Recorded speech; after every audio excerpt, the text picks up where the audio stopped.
first, live, local. This is Fox 12 Now.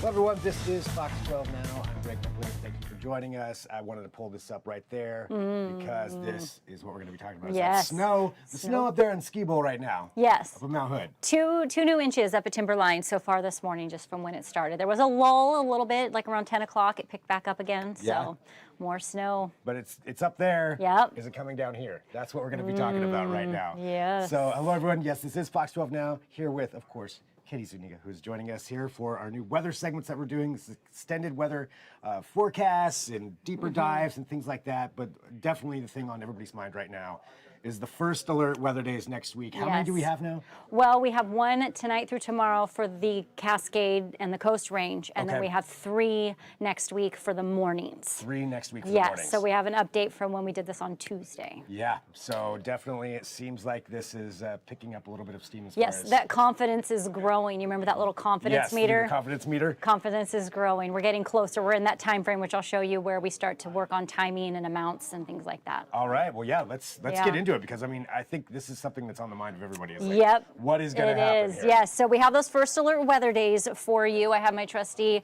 iPad here to walk through the conditions with you. And what we're tracking is, as we talked about, those first alert weather days. Tomorrow, basically tonight, is when we expect the heaviest snow to be into tomorrow on the Cascade Range. And then we have a chance for it on the coast as well, because the snow levels are getting down to around 1,500 feet. And then here in the metro valleys and along the coast, it's going to transition more into just broken showers and a sun mix. Then Sunday, that Arctic air mass, which I showed you before, we have, a little more honed in path of that through the next couple of days. That will start to drop in, so we'll start to see some snowflakes mixed in on Sunday. And then the overnight hours, so the coldest parts of the day, which would be overnight into the mornings, that's when we expect there to be snow showers and possible icy commute conditions. And we have that Monday, Tuesday, and Wednesday. And I'm watching Thursday to see if that decides, because some models are showing that low pressure center, which I'll show you, stalling out and being with us through Thursday as well. Wow. So we will see those updates. This is the snow level, and you can see it's down to around 1,000 feet, goes all the way till Friday. But if you remember, you need more than just cold air, because the last couple days we've been cold, but we haven't had any moisture in the air to make or do anything with it. So that's why we had those 20-degree mornings and then everything was sunny. Well, this time around we have the moisture in it. So we're going to see quite a bit of activity until we get to things start to breaking up for us. Here's a look at that confidence meter that I was telling you about. So Monday, Tuesday, and Wednesday, first alert weather mornings, that confidence has grown. What we're looking at is those snow showers likely at any elevation in the mornings. That means the coast as well. And then the snowy or icy roads could affect your morning commutes. We want everybody to be ready for that Monday, Tuesday, Wednesday morning. And the best chance for snow is Monday and Tuesday mornings at this point. But again, we're still 5 days out, so the timing of it, expect that to be adjusted. And then you'll start to see that's where we have a little activity going on. This particular model, I actually don't believe is as close. There you go. There's your Tuesday that we're talking about, Tuesday morning, and then Wednesday. The Euro model? Yeah, this is one of them that we use, but we have all these different ones. This is what I really want to focus in on you, because this is the most important thing that we're tracking, is this low pressure that has the cold, moist air in it. Where we're at with it going into tomorrow morning, and then what's going to do is shifting down. If you remember on Tuesday, it went farther out. Yeah. Now it looks like it's dropping a little more down along the coast. This is by Sunday afternoon, and this is when we mentioned we start to see some flakes mixing in. That's because we're starting to get cold enough air to transition from the rain into the snow, and the depth of that cold layer is going to be very important, because if it's a shallower layer, which you usually get a little toward the outer edges, you don't have enough time to make as many flakes. But if you get a real deep cold layer, plenty of time for those to form and then collect, that's when you start to see the bigger snowflakes and the long storms. This is by Monday night. Now that cold layer pretty much is in that diagonal there across half the state. And then we talked about Tuesday morning being another time. So you watch, we go all the way Tuesday until Wednesday, and you can see it's come in, it's getting into Idaho and Montana. But this is where it looks like it's going to be, if it stalls out, like it could in some model runs, we could be extending this to Thursday. But right now, we're just focusing on Monday, Tuesday, and Wednesday. So if it stalls out, it's just going to keep on pulling down that cold air from... Because it's going to grab all this nice moisture and right to us. That's the technical term. That's That's weather terminology that we're I looking learned at. that, getting my degree in meteorology. We don't get to hear that on the regular newscast. I don't know. I'm kind of a. Maybe you do. Yeah. If you know me well enough, I probably would, unless it was a serious moment. Okay, this is the graph. This is the more high resolution, more short range model. It only goes out to a few hours. So the farthest this goes out is those early morning hours of Monday. You can see we have some getting into the valley, and you have some here on that west end of the Portland Metro. And then we'll zoom in here a little. This is showing by Monday morning about 1/10 of an inch possible. This is the airport, the PDX airport, and then you can see it growing. And this is why we have that first alert for the coast range going into the weekend, because we're expecting there to be quite a bit of activity, and then not as much, south part of the metro, and then a little, and that's just, in that half-inch range. So really not much possible going down. And then over to the east, if you happen to be watching on that side of the mountains, you can see that definitely as you get into the higher elevations, you'll start to see a bit more activity. Now taking a look at the extended forecast one. This is the European model that goes out a little farther, not as high resolution, so don't be as married to what you see here is what's going to happen, especially because the European model tends to bias toward more rain, likes to that's what you were saying. really lay it on thick. So you can see by the time we get to Monday morning, it's not showing really anything in Portland or Salem, but then fast forward just a little and get into Tuesday afternoon, and now you're seeing it across more of the metro, nothing in the valley. And then this is where the big change comes in, where I'm like, I don't know if I believe that. That's giving us 4.5 inches by Wednesday afternoon in the metro. And that's... You're not so much believing that? I'm not so much believing that we're going to see that much. Of course, though, we watch these things, right? That's what is that? That's almost a little less than a week away. So that's a long time. That's a lot. That seems heavy. And then get all the way into next Saturday, and we're looking at, What, that's saying next Saturday, all the way that this could go? That's Again, this is that forecast. This is that long range one but it's like we talk about this when we do, if you ever watch hurricane forecasting, that cone of uncertainty. So that's exactly here, 1 to 2 days away, we're like right in here, but then you get into that 7 to 10 day range, and you're like, it could be anywhere from nothing to 5 inches. So that's what we're looking at for that, just so you can kind of see what we're watching. And then this is the government camp. So in my opinion, models are really, really far off. Some are saying only 7, some are saying up to 24. I know. That's just such a huge difference. And that shows the uncertainty of where that low is going to be and how that's going to come in. But the bottom line is, we know it's coming, because that's one thing that's certain.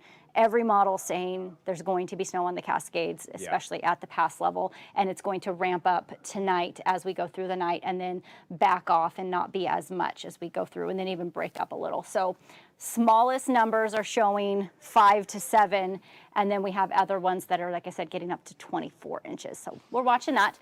This is something that we want to make sure everybody knows. Okay, here's something that we will... we'll go ahead, I can just do this, right? Yep. Okay, so this is something that most everyday viewer doesn't know, and maybe sometime we can break down a whole Fox 12 Now about this. It's about the different warnings, what they mean, and how they work. I'd love to do that. So on Tuesday, this was a winter storm watch. Watches just mean timing. It's so many days out. Okay? When you get to a winter storm warning, the only thing that's changed is you're closer to the event. Okay. That hasn't actually So it conditions really is, change. Oh, so it's just the time. That particular one is the timing, and then when you get into the more deep ones, then there's other ones when you start seeing, okay, now this is going to be a major storm, or this is going to be. What comes next after warning? Winter storm warnings, you have a winter weather advisory, you have a winter weather watch of warnings, advisories, and there's like 6 of them. So we'll do a whole graphic and break that down for you, but right now we're looking at it as now through tomorrow at 10 o'clock. Okay, so this is for the areas that you have shaded in pink here. And this is what I'm saying. You look at this particular one, this says 12 to 20, and this is at pass level. Okay, so that's where, but we do know no matter what, 7 inches or 12 inches, snow is coming. Snow is coming, yep. And we've already seen it on the camera. I don't think I brought the camera over. I can always pull it up here after we go through everything I have for you. Sandy and Pass is already getting snow covered today. Yep, so the other places that we watch up at Government Camp and some of those are all still looking clear, but that's going to change. So here's what we have. Your first alert day for the Cascades, heavy snow at times. We're looking at everything coming down about 1,500 feet. Heaviest is tonight into tomorrow. And we have, again, anywhere from 12 to 24 inches. more above the pass level, and that is definitely something we're looking up to. I believe you'll see here, I think it's like 38 inches, 35 inches up at, this is up at timberline. Wow. So this is at ski level. That's great, right? Yep. We need that. We do. We've already had a couple inches. Today's Friday, so we've already had a couple inches up at timberline for today. And then as we go from tonight into tomorrow, that's some of that heavier snow that we're looking at. But then you see the snow level there dropping down to 1,500 feet on Saturday. And then if you want to look a little farther out, see, so it starts to, this is what I was talking about, how you don't just have to have cold air, you also have to have the moisture, because we're at 1,500 feet and we're getting 10 to 12 or 10 to 15 inches. Yeah. But then look at here, we're at surface level and we're only getting 1 to 2. Okay. So that shows you what we're talking about. Just because you have the cold air doesn't mean you can make the snow. And it's only 1 to 2, mainly in the mornings. And then continuing to watch. And those temperatures there at the government camp level, 25 degrees. So that's what we're looking at. Yay for skiers and snowboarders and the water total that we need. Yeah, so that's good all around. That is good all around. Okay, let's get that update on what we are watching for. So the scattered showers start turning colder Sunday night through Wednesday. That's the colder air coming in. So we're watching that. It means things could stick all the way down to the sea level. And we're looking at that mostly overnight, morning hours. Will we see a major storm or a major Arctic blast like when we had daytime temperatures were in the teens last year? We're not looking at anything that's that cold. That's probably a nice relief for everybody. Yeah. And when you look at when we had our 7-day forecast, you were in the 20s overnight, which we've already been there this season, but we got into the upper 30s, low 40s during the day. Yeah. And that's that big help. So I know so many of you are here and you're probably maybe already watching this on the app, but if you're not, if you're watching it online or if you're in one, got the link through our website in some way, make sure and get this, because I send out an alert right before I come over here to let people know I'm getting ready, we're getting things set up. I even give a little overview of what we're going to talk about so people know what to expect, that we're going to be breaking down for folks today. And then again, you can expect through this weekend, through next week, Monday, Tuesday, Wednesday. I will be here Monday, Tuesday, Wednesday mornings. I will be pushing these out a couple a morning to help folks so that they're prepared for that. So. Yeah, and I'm sure going through the weekend, we're going to know more and more too, right? Yes, as we get closer, we'll be able to dial it in. So expect anything past like Tuesday, Wednesday to change, in some way. But as we get, this weekend, pretty certain what we just talked about for the Saturday, Sunday, that's what we're going to have. Yeah. And then Monday, Tuesday might change a little, and then Wednesday beyond could change completely. All right. So if you want to pay attention there for your Monday and Tuesday commutes, follow along this weekend, and the Fox 12 weather app's a great way to do that. Yep, and I mean, just so you know, like I'm switching my cars. I have some friends who have asked me, I have to drive early in the morning. They're planning their days already. I said, I'd rather be safe than sorry, so I'm going to take precautions, even though I think it could change. I'm going to be ready for it, because I'd rather be ready and then nothing happens than definitely the opposite. Yeah, well, and talking about that too, we did an interview yesterday with ODOT, just talking about how they're getting prepped for this, whatever could happen. There's some good advice in that segment too about just preparing for yourself. Yeah. Avoiding the roads if you can, but if you do have to go out, some advice on that. So I recommend checking out that segment for Fox 12 Now. So that was yesterday, depending on when you're watching this. But yeah. Yes. All right. We'll keep everybody as updated as Lots we of possibly excitement. can, and we already have people planning to go out. We have our reporters. Everybody's getting set, so we take this real serious. Yes. We're going to be covering for you as much as we can. All right. Well, Katie, thank you. Thanks for being here. Thanks for everybody for joining us here. So again, this is Fox 12 Now. We appreciate it, and we'll find out more on Monday here. Or, Here we go. This weekend, but I mean Monday is when I'll be back here talking to you. So thanks everybody. We'll talk to you soon. This is Fox 12 Now.